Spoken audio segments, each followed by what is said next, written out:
नमस्कार मंडळी. सध्या इराण, इस्रायल आणि अमेरिका यांच्यात निर्माण झालेल्या तणावामुळे संपूर्ण जगातील ऊर्जा क्षेत्रावर मोठा परिणाम होताना दिसत आहे. यामागचं मुख्य कारण म्हणजे हार्मुझ सामुद्रधुनी.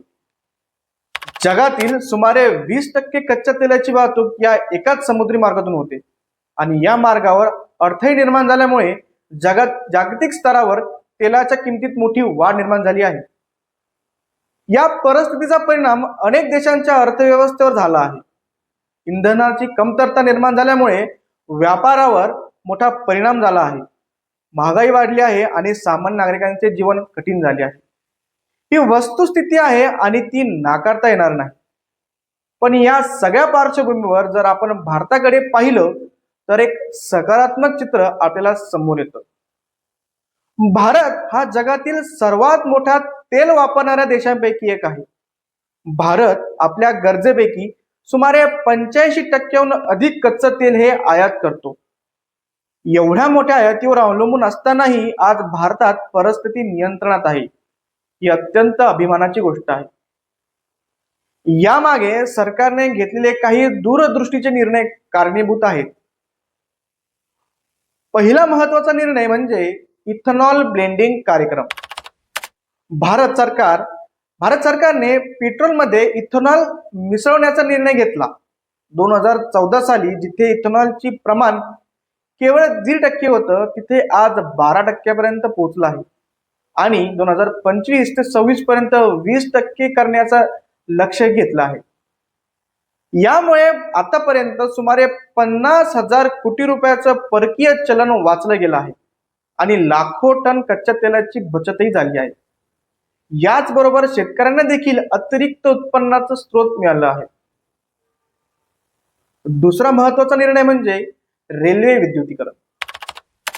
भारतीय रेल्वेने मोठ्या प्रमाणावर डिझेल इंजिनऐवजी इलेक्ट्रॉनिक इंजिनचा वापर सुरू केला आहे.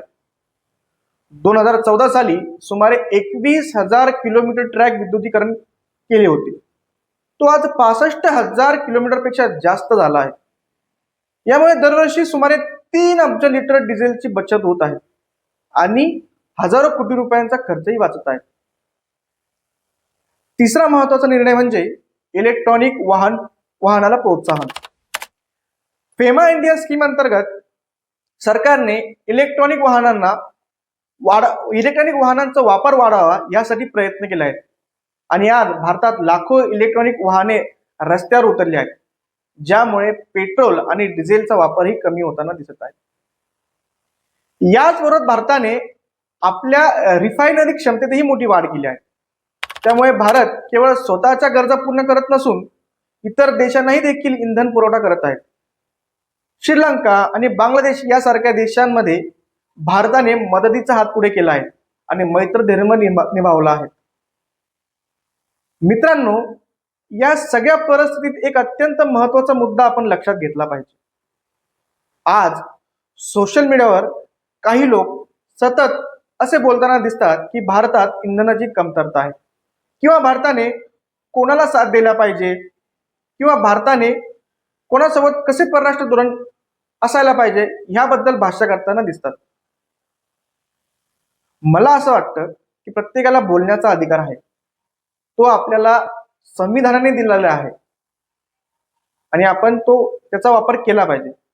पण 2-4 व्हॉट्सअपच्या मेसेज बघून किंवा व्हिडिओ पाहून आपण तज्ञ झाल्यासारखे वागतो, ते योग्य नाही. खरं तर ज्या लोकांना स्वतःच्या आयुष्यातील निर्णय व्यवस्थित घेता येत नाहीत तेच लोक देशाच्या परराष्ट्राचे धोरणावर भाष्य करताना दिसतात. ही चिंतेची बाब आहे.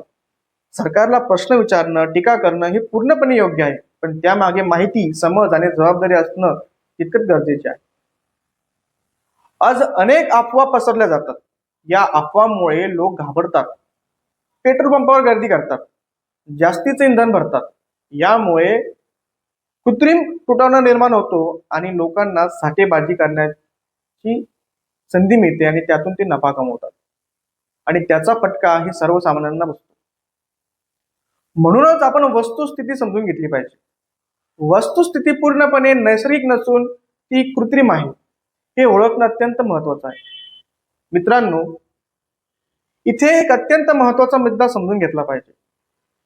भारताची कच्च्या तेलाची साठवण क्षमता आज भारताकडे स्ट्रॅटेजिक आणि कमर्शियल मिळून अंदाजे 70 ते 75 दिवस पुरेल इतका कच्च्या तेलाची साठवण क्षमता आहे.